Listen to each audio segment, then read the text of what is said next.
Hello दोस्तों, नमस्कार। आपका स्वागत है आपके अपने चैनल रोज एग्जाम पे। मैं आशीष आपका स्वागत करता हूं। साथियों, इस वीडियो में बात करने वाले हैं उत्तर प्रदेश दरोगा यानी यूपीएसआई 4543 वैकेंसी के बारे में। हमने इसका बिल्कुल आप लोगों के लिए टाइम टेबल बना के तैयार किया है। इसको अगर आप फॉलो करोगे तो 100% आपको सफलता मिलेगी। ठीक है, आपका कोई भी चैप्टर कमज़ोर नहीं रहेगा। किस चैप्टर को कितना टाइम देना चाहिए सब बिल्कुल हमने बिल्कुल फिट कर दिया है। आपको कतई टेंशन लेने की ज़रूरत नहीं। केवल वीडियो देखो और स्क्रीनशॉट लो और उसका अपने एक पेज पर उतार के रख लो। उस हिसाब से पढ़ाई करनी है। ठीक है, सबसे पहले आपको क्या करना है, किसी भी चीज़ का टाइम टेबल बनाने से पहले आपको सिलेबस देखना है। सिलेबस क्या है?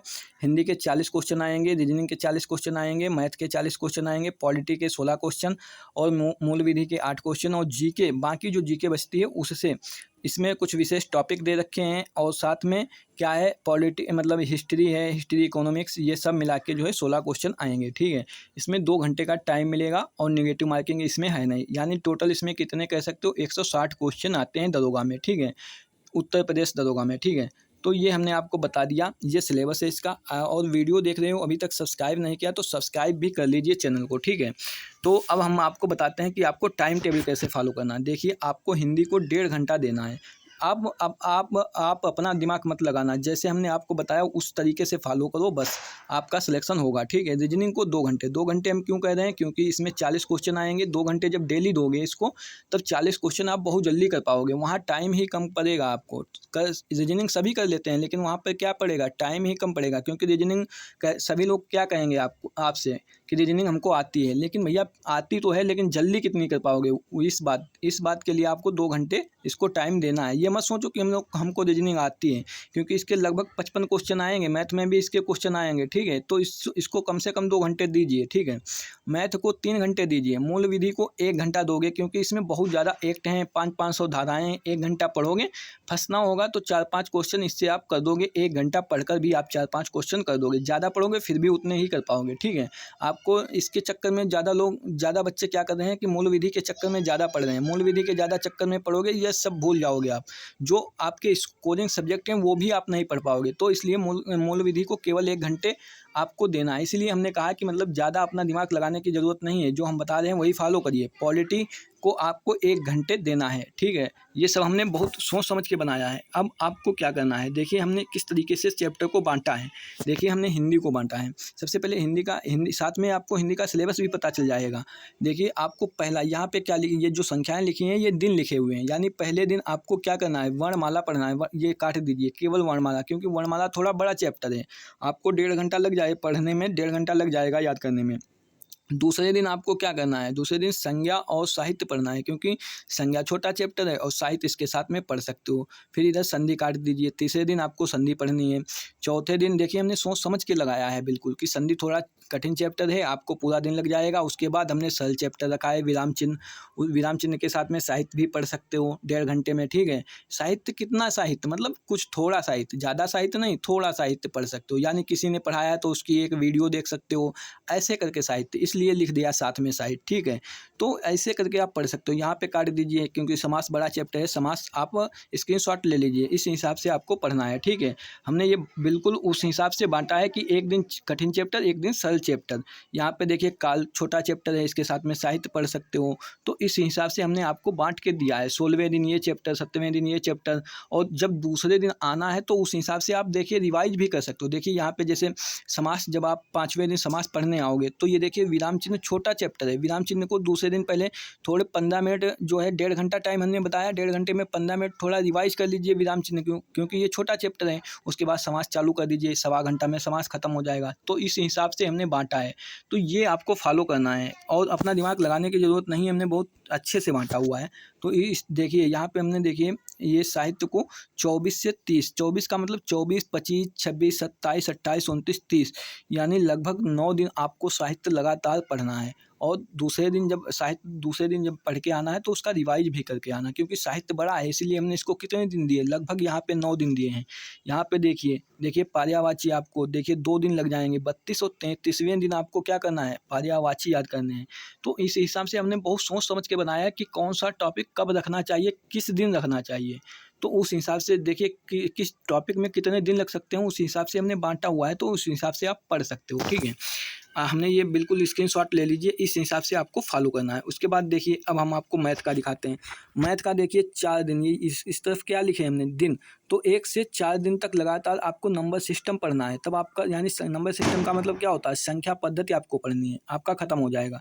देखिए जैसे एज है, एज छोटा चैप्टर है, तो हमने 1 दिन यानी 10वें दिन हमने रख दिया, 1 दिन में ही आपको एज खत्म हो जाएगा। जैसे यहाँ पे है चक्रवृद्धि ब्याज, देखिए 31 यानी 5 दिन तक हमने लगातार क्या कर दिया है, 31, 32, 33, 34 यानी 4 दिन 5 दिन तक हमने सीआई यानी चक्रवृद्धि ब्याज रख दिया।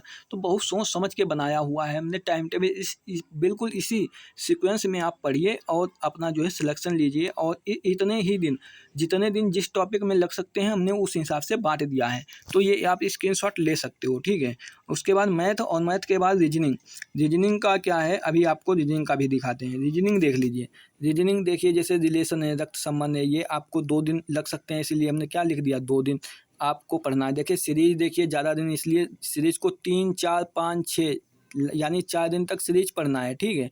तो ये इधर क्या लिखा हुआ है, दिन लिखा हुआ है, इतने दिन आपको इस चैप्टर को देने हैं। हमने लास्ट में अब देख लीजिए, लास्ट में लिखा है स्टेटमेंट। स्टेटमेंट वाले जैसे जो भी स्टेटमेंट, कथन निष्कर्ष है, कथन पूर्व धारणा है, जितने भी कथन जो भी है, जैसे आप मतलब जो भी चैप्टर है कथन वाले, वो सभी इतने दिन में पढ़िए आप। इतने दिन में कितने, 43, 44, 45, 46, 47, 48, 49, 50, लगभग 8 दिन आपको लगातार दे दिए, कथन वाले लगातार पढ़ने हैं, क्योंकि यही लोग समझ में नहीं आते। 8 दिन तक इसको पढ़िए। उसके बाद फिगर वाले, फिगर का मतलब एनालिटिकल रीजनिंग, जो नहीं जो चित्त वाली रीजनिंग आती है उसको लगातार 5 दिन तक पढ़िए। तो हमने उस हिसाब से ही बांटा हुआ है कि किसको कितने दिन लग सकते हैं। देखिए हमने जैसे यहाँ पे लिख दिया है एनालॉगी। एनालॉगी आप 1 दिन में ख़त्म कर सकते हो, तो 10वें दिन आपको एनालॉगी ख़त्म करना है। तो इसका स्क्रीनशॉट ले लीजिए, और आपको उतने दिन, जिस हिसाब से जितने दिन लिखे हुए हैं उतने दिन ही आपको देने हैं। जैसे इनक्वालिटी लिख दिया 33 और 34 यानी 2 दिन इनक्वालिटी आपको पढ़नी है। इनक्वालिटी आप 2 दिन में ख़त्म कर दोगे। जैसे पासा 27, 28, 29, 3 दिन आपको पासा पढ़ना है। डाइस का मतलब पासा होता है। तो इस हिसाब से आपको बांट दिया, स्क्रीनशॉट ले लीजिए, आप इस हिसाब से अपनी पढ़ाई करिए। तो हमने आपको दिखा दिया मैथ, रीजनिंग, हिंदी, आपको सब दिखा दिया है। अब आपको क्या करना है, अब हम आपको दिखाते हैं कि अब जीके का क्या करना है। सबसे पहले मूल विधि। मूल विधि 1 घंटा पढ़ना है, वो भी कहाँ से पढ़ना है वो भी हम आपको बताते हैं। जैसे मूल विधि की आपको, देखिए हमें कुछ फ़ायदा नहीं है, आप करो या ना करो, हमें उससे मतलब नहीं है, लेकिन हम आपको बता रहे हैं कि आपके फ़ायदे के लिए बता रहे हैं, हमें कुछ फ़ायदा नहीं है। तो मूल विधि के लिए क्या करिए, RWA की जो नई वाली बुक आई है उसकी किताब बुक ले लीजिए, और RWA पे जो राम सर हैं, राम सर उन्होंने आपको पढ़ाया है फ्री में मूल विधि, इसीलिए हम बता रहे हैं कि राम सर ने फ्री में पढ़ाया। उस बुक को रख लीजिए और बुक से देखते जाइए। उन्होंने धीरे धीरे पढ़ाया, आप 2 गुनी स्पीड में करके 2 वीडियो डेली देख लीजिए। 2 वीडियो डेली देख लीजिए मूल विधि के लिए, और उस बुक से, क्योंकि उस बुक में हम उनकी बुक क्यों रिफ़र कर रहे हैं, क्योंकि उन्होंने फ्री में यूट्यूब पे पढ़ाया है, और उस बुक में उनका जो भी उन्होंने पढ़ाया वो सब मिल जाता है। नोट्स बनाने की आवश्यकता नहीं पड़ेगी, और आप इस हिसाब से उसको पढ़ पाएंगे, जल्दी पढ़ लोगे। नोट्स बनाओगे तो टाइम लगेगा, ठीक है। तो मूल विधि का ये हमने बता दिया आपको तरीका। जो भी राम सर पढ़ाएं, हमने 1 घंटा बताया, तो आप जो है 2 वीडियो, उनकी 2 वीडियो 2 गुनी स्पीड में कितनी देर में ख़त्म कर सकते हो, 40 मिनट में ख़त्म कर दोगे, 40 मिनट में, क्योंकि उन्होंने बहुत धीरे धीरे पढ़ाया। फिर लगभग 10 या 20 मिनट आप अपना उस बुक से रिवीजन कर लो, तो आपका मूल विधि भी मतलब कंप्लीट हो जाएगा। इस हिसाब से आपको पढ़ना है डेली 1 घंटा, ठीक है। पॉलिटी भी उस किताब में जो हमने मूल विधि की बताई है उसमें पॉलिटी भी दी है। तो पॉलिटी भी दिग्विजय सर ने जो है यूट्यूब पे कराई हुई है, उसी से पढ़िए। उस बुक में उस बुक को रख लीजिए, और दिग्विजय सर की जो है, दिग्विजय सर ने रोजगार विद अंकित चैनल RWA से आप पढ़िए, और उससे क्या है, आप उसको दिग्विजय सर ने पढ़ाई है, उस बुक को रख लो, और वो पढ़ाते जाएंगे आपको उस बुक में देखते रहना है 2 गुनी स्पीड में। उसके बाद उनकी जब वीडियो खत्म हो जाए तब उस बुक से आपको दोहरा लेना है। तो ये तो आपको पॉलिटी और मूल विधि का हो गया। जीके का क्या करना है, जीके का जब ये विषय खत्म हो जाएंगे, इसमें से कोई भी विषय खत्म हो जाए, तब आपको जीके स्टार्ट करनी है। जीके को अभी नहीं छूना है, अभी ना तो आपके पास डेट है ना तो कुछ, अभी आपको यही स्ट्रेटेजी प्लान फॉलो करना है। जीके आपको लास्ट में, जब आपकी एग्ज़ाम डेट आ जाए तब आपको फॉलो करना है, तब तक ये आपका कोई ना कोई विषय इसमें से ज़रूर ख़त्म हो जाएगा। तो हमने ये आपको टाइम टेबल बता दिया, तैयारी करने का तरीका बता दिया। तो दोस्तों वीडियो पसंद आई हो तो क्या करेंगे, आप लोग सब्सक्राइब कर दीजिए चैनल को, और लाइक कर लीजिए वीडियो को, और अपने दोस्तों में भी शेयर कर दीजिए। धन्यवाद, जय हिंद।